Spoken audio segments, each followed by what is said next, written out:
And all winter long, Jake Herak held the line against any threat the mountains have thrown at him. Whew. Except for one. What if the thing that hurt a man the most wasn't being cold, hungry, or afraid of being killed by a wild animal? What if it was something much more personal? Jake Herak, the brave mountain lion tracker of mountain men, had a life that most people would never even dream of. But behind the snowstorms, the rough climbs, and his dog's commitment, there was a broken heart that no camera could fully show. That man lived a wild life, and this is his story. It's also about what he lost along the way. Wyoming roots for Jake Herak. Jake Herak was born in Dixon, Montana, on February 28, 1989. Dixon is near the Tobacco Root Mountains. He grew up in Charlo, a nearby small town where people said life was quiet, rough, and very close to nature. Montana is known for its big, open spaces, dense woods, and harsh winters, but those things didn't make the place what it is. They also shaped Jake into the man he is now. From the time he was born and raised, Jake had survival skills that he didn't just use for fun or when he was in trouble. They did those things every day of their lives. John Herak and Elisa Smith, his parents, taught them to have strong morals, to value hard work, and to love the land deeply, as was common for people in that area. Jake wasn't the only child in his family. He was one of 3 children. The first is a sister named Sierra Smith and 2 boys named Bo Herak and Michael Smith. They were supposed to live with their parents in a simple house close to the land. They searched for meat, grew what they could, when they could, and stored food for the coming, long, cold winters. They say that anything that broke was fixed and not thrown away. Montana customs had been passed down through the generations, and the family lived by them. These traditions showed respect for nature and what it gave. Jake had a lot of duty when he was young because he had to help around the house by cutting down trees for firewood, carrying water, feeding animals, and learning how to use tools. As a child, he lived through the harsh Montana winters and never whined. They were used to living in Montana, where it was cold, snowy, and the roads were muddy. It may have been hard at times. Jake's mind and body got stronger because of these obstacles. People say that Jake was different from his friends, even when he was a child, because he was so obsessed with the outdoors. Jake was outside, in the rain, sun, or snow, while other kids played computer games or dreamed of cities. He liked to play in the forest. And people thought the mountains taught him. He knew what he wanted to be by the time he was 5. He is said to have told his parents that he wanted to be a mountain man right after seeing the movie Jeremiah Johnson in kindergarten. They believed him because Jake wasn't lying, and they could tell he meant it. Some say that Jake's parents supported his dream without drawing attention to it. They did this by letting him explore, learn, and take on more duty outside. A lot of people looked up to his father because they say he beat cancer. Jake was said to have learned not only how to kill and stay alive, but also how to be persistent, brave, and face his fears head-on from him. His mother and brothers gave him comfort, help, and a hand with the hard work of living in the country. When Jake was younger, he had problems with school because he didn't fit in with his friends. He was also more interested in working hard outside than in school. Still, he played football for the varsity team at Twin Bridges High School and finished in 2008. It was said that Jake was already tracking animals on his own when he was in his early teens. People say he was very good at tracking. He could read the wind, find broken twigs, and follow footprints in the snow. Every hour he spent outside helped him make his dream life come true. He didn't learn his skills from books. He worked at them and got better over time by doing things on cold mornings. Long walks and learning by making mistakes and learning from them. Jake Herak was already the real deal before he got the Mountain Men show, since his roots weren't staged. How Jake got on Mountain Men Jake Herak didn't have to try to become famous. All he had to do was follow the rules he had been taught, and all the attention would come to him. He had lived in the Ruby Valley in southwest Montana for many years. He was hunting mountain lions through deep snow with only his bravery, his skills, and a pack of loyal dogs, which is something that not many people today understand. It wasn't for the cameras. He was just living the simple life he thought mountain men did, because they weren't made to show off. They were made to live. After 6 seasons, mountain men started looking for a new face in 2017. They needed someone young, tough, and with deep roots in the wild. Reports say they wanted someone whose life was built around survival, danger, and a connection with nature, not just being off the grid. That's when Jake showed up. Stories about a man who was a rising young lion hunter and had made a name for himself by following cougars through the Tobacco Root Mountains were already going around Montana. Jake already had his own business making clothes. A company called Treat Up Outfitters led lion hunts in the hard winter months. It was said that he wasn't using any high-tech gear or GPS tags. He trusted his gut, his knowledge, and the noses of his hound dogs. As soon as the show's crew reached out to him, Jake had to explain that he wasn't after the attention. But he finally decided to let the cameras follow him, after being told that it wasn't because he wanted to be famous, but because he wanted to show people what real predator hunting was like. He told everyone that there were no easy ways to go about predator hunting, and that there was no playing involved. It was just him, the snow, the mountains, and the chase. Jake became a real part of Mountain Men in the 7th season, which aired in 2018. People said that they were pulled into his world from the first episode, where he was seen walking through snow up to his waist, barking at his dogs and reading claw marks on trees, and listening for barks that come from far away and echo through the valleys. His hunts were hard, dangerous, and quick. Jake's life was already crazy, so it didn't need any fancy edits. Jake stood out not only because of the activity, but also because he was real. While other people on the show made cabins, took care of animals, or set traps, Jake was always on the move. He would sometimes hike 10 or 15 miles in one day to catch a single mountain lion, not a single whine or brag. He worked hard and let his dogs show him the way. People also said they saw something deeper, the bond between Jake and his dogs.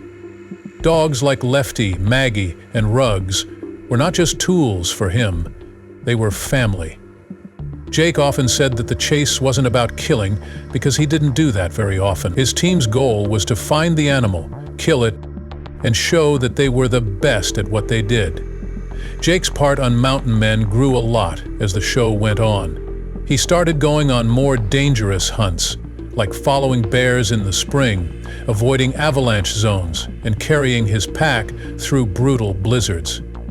Off-screen, he kept running his outfitting business, where he taught younger hunters how to respect the land and help farmers deal with their problems with predators. Jake's time on Mountain Men brought him more fame than just being the most wanted person in the country. It also gave him a chance to respect the ways his people have done things for a very long time. He said a lot of times that he didn't want to be famous and worked to keep a dying way of life alive. He did that because he was very skilled, very strong, and loved his dogs and the woods. Jake Herak did more than just work on the show. He stood for what it means to live a wild, free, and unshaken life. Jake and his dogs. You need to know about Jake Herak's dogs to understand him. It was always his claim that they were more than just traps. Still, they were his best friends, partners, and, in a lot of ways, family. Jake had already formed the important emotional bonds with the hounds that would help shape his life in the wild before the TV cameras followed him into the snow. In his early 20s, he got his first dog, a walker hound named Lefty. This was the start of his career as a houndsman. There are many times when Jake has said that Lefty started it all because the dog wasn't just smart, but also kind, brave, and had strong senses. Jake taught him everything from scratch, learning with him all the time. They went after their first mountain lion together, which Jake says is a memory he still holds dear. Jake's life changed in more ways than one after the hunt was over. That moment made him a mountain lion hunter for life. Jake bred a whole pack of skilled and determined dogs over the years. There were different personalities and skills among the hounds, and Jake knew them all like a parent knows his children. He taught them to work together to find trails, bark at trees, and stay focused on a scent no matter what the environment was like. It wasn't just about how well they obeyed, though. It was that Jake really cared about his dogs. They played sports, thought deeply, and made it through. He knew that living in the mountains would not be possible for him. People who watched mountain men said they felt very close to Jake's dogs, even when they weren't with them. It was clear from the way he talked to them, not with hard orders, but with trust. He fed them with care, checked their paws after every run, and made sure they were warm at night.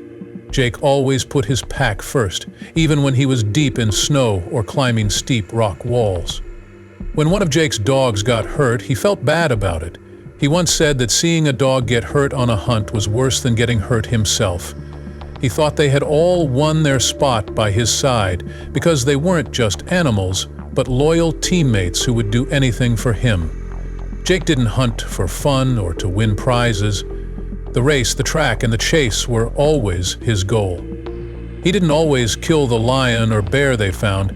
He took care of and admired it, and went on. The most important thing to him was seeing his dogs work together to solve the problem. Jake often said in interviews that he would always choose the hard life in the woods with his dogs over a comfortable life in town. It was never even a question. One of the most lasting and strong parts of his story is his bond with his dogs, especially Lefty. It shows that Jake Herak was more than just a hunter or a TV star. He was a man who built his life on confidence, loyalty, and the language that humans and animals use when they run together. Jake's wins and praise. Jake Herak may not have lived in a crowd or the press, but people knew how good he was. The work he did in the wild gained him respect from other hunters, ranchers in the area, and people all over the country who watched him on Mountain Men. Jake was very proud of the fact that he had started his own clothing business. His business, Tread Up Outfitters, helps farmers and landowners find and get rid of dangerous animals like mountain lions and bears that are on their land. Even though these animals are a normal part of the ecosystem, they often pose a threat to the men's animals, and sometimes to people nearby. Jake's work was very important for finding a balance between the needs of wild animals and people. It took skill, permits, trust, and years of proven experience to run an outfitting business. It wasn't just about shooting. Those were all things Jake had learned over the years by making mistakes.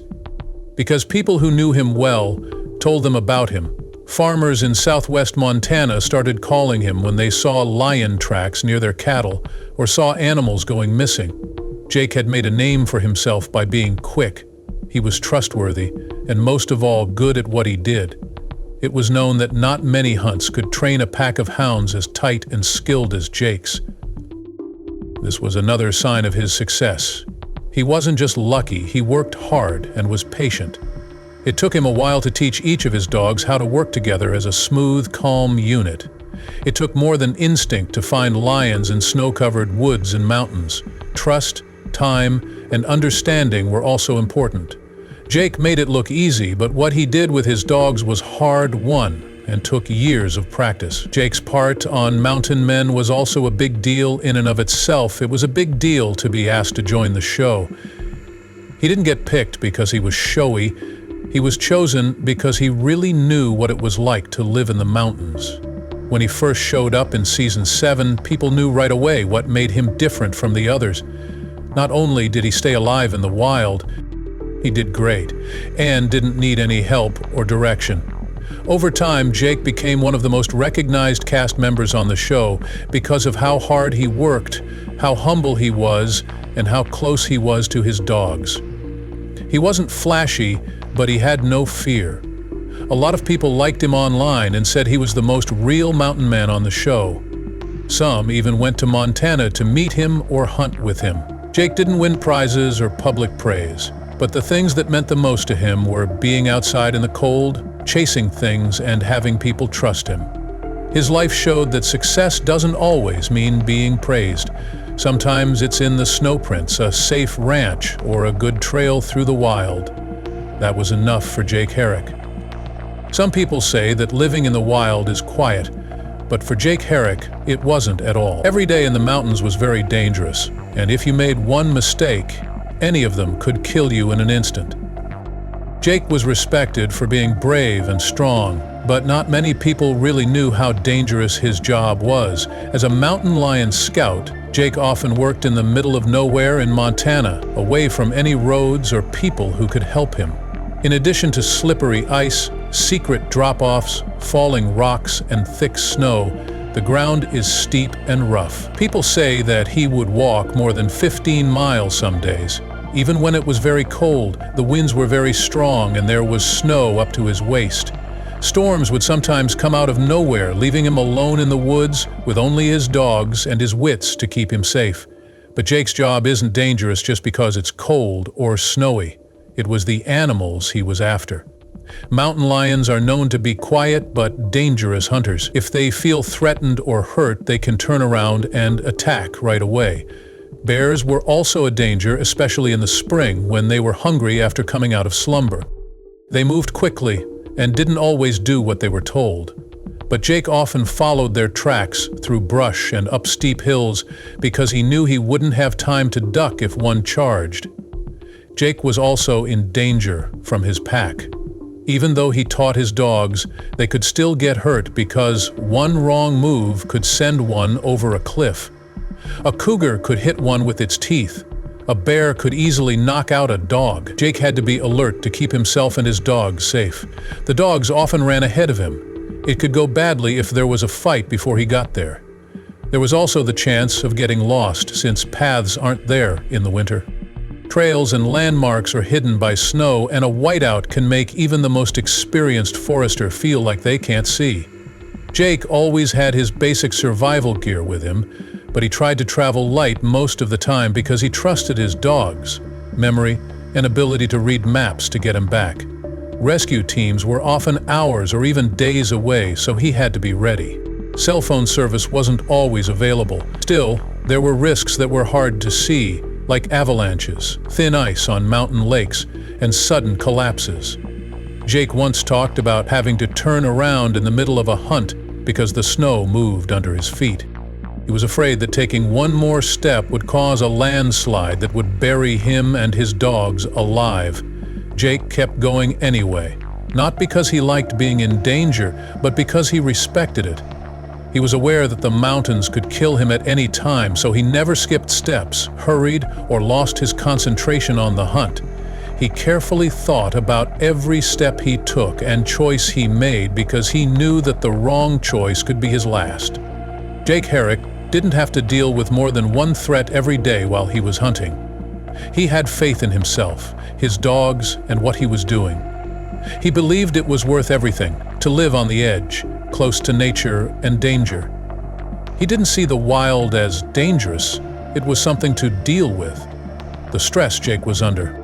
Living in the mountains looked like a strong and stable job for Jake Herak, but it wasn't easy. Behind his confidence and bold hunts was a man who felt the stress of always having to be on guard.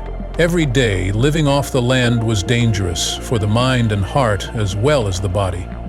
Every day in the wild was hard on the body. For example, Jake often hiked 10 to 15 miles through thick snow, up steep hills and in the cold for hours on end, all while keeping up with his dogs and watching out for dangerous animals. He didn't do his job for fun, but a job that required full attention all the time. Jake's world didn't have any safe days. He had to be ready for anything, like a landslide, a dog that was hurt, or a dangerous animal coming at him. In addition to the physical damage, there was also mental damage. Living alone, away from comfort, crowds, and constant touch is said to wear a person down over time. Jake often worked by himself in the woods, with just the wind and his dogs to keep him company. Even though he loved being free, being alone could mean long hours of silence and thought, and fears could come in during those quiet times. Fears about money, danger, old dogs, or how long his body could handle the work. Jake also had to deal with the weight of duty that came with not only looking out for himself. He was the leader of a pack of loyal hounds that looked to him for food, housing, and safety. Jake was in charge of making sure they all got home safely if there was a storm, the terrain became dangerous, or a cat fought back. It wasn't a small weight. He always said that his dogs were pets, not tools. They were related. He felt every risk they took together like it was his own. It became more difficult for Jake to work when he joined the Mountain Men because the cameras were now following him around, recording tight hunts, telling his story, and balancing the needs of production with the unpredictable nature of the wild. He wasn't lying, but with more attention came even more weight as fans' hopes rose and they wanted more.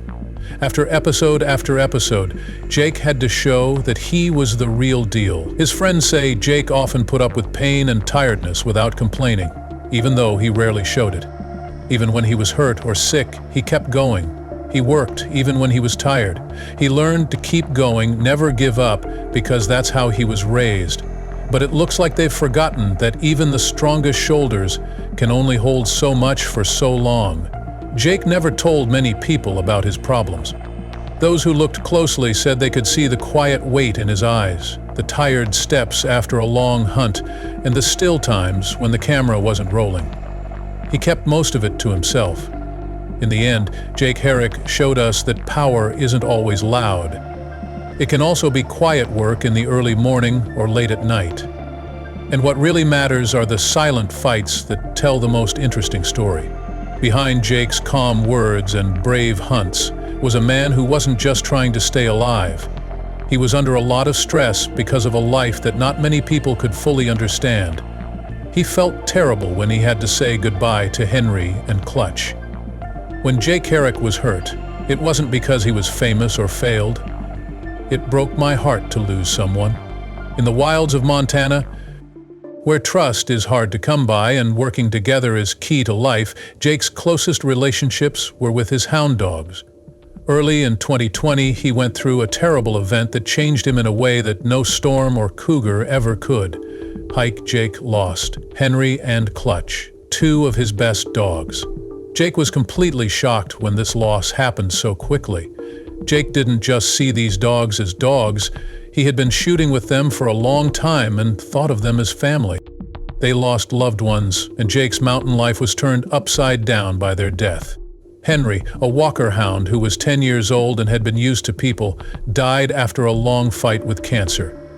Jake took him in as a puppy and raised him. He became one of the best tracking dogs Jake had ever known. Jake wrote on social media about how Henry had helped him go from being poor to rich, and had been there for him through good times and bad. At that time, everyone could see that Henry was more than just a dog to Jake. To Henry, dedication, hard work, and the bond between man and beast were all important things. Clutch's death wasn't far behind. It happened quickly after. The show revealed that the death was an accident, but Jake has still not told everyone the whole story. Clutch was only 6 years old when he died. He was very active and one of Jake's fastest and most reliable dogs. It hurt Jake just as much, if not more, to lose him without notice than this slow goodbye to Henry. Jake and the life he had lived up to that point were hit twice. His job and life were both awful after he lost two family members, one he expected and one he didn't. They left a hole in Jake's pack that would be hard to fill and would take years of training to do so. While he was on Mountain Men Season 10, Jake, who was usually calm and focused, talked about his loss, and the way he talked about his dogs showed how much he hurt. Fans said they could feel his pain. People say you could see it in his eyes because he didn't see them as animals. He told everyone over and over that they were his partners, his pride, and a big reason why he did what he did. He knew them well, trusted them, and turned to them when most people would have panicked. The deaths of Henry and Clutch also changed his life and job because he had to start over with his pack. It was never quite the same because he had spent so much time with Henry and Clutch. He added new dogs to the pack, started new training routines, and kept going. Even though the new dogs were good, Henry and Clutch were still remembered. Jake would always remember them and tell stories about them, and people who had followed their every move would always love them. A man who almost never showed emotion, this tragedy showed a different side of Jake Herak. To tell his audience that even the toughest mountain men can feel sad sometimes. There were many tough times in his life, but love and heartbreak were the hardest things he ever had to deal with. His friendship with Henry and Clutch, his loyal dogs, was stronger than words could express. It was a quiet link formed in snow, silence, and trust. Even though Jake moved on, those two dogs' paw prints were still there. Jake Herak gave his life to the mountains with every step he took, every breath he braved, and every quiet sacrifice he made behind the scenes. His words echoed through every new trail he marked. He never did it for the attention, the praise, or even the thrill. In a way that most people would never understand, he belonged in the wild. His home, his purpose, and his way of life were all in that harsh, unforgiving land. Jake's memory lives on there, not just as a mountain man, but also as a man of heart, loyalty, and quiet strength.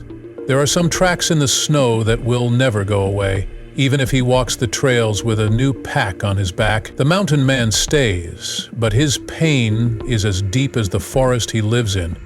What do you think of this strange man? Drop your ideas in the box below. Share this movie, please like it, and follow this video. Please click on the movie that is shown on your screen before you leave.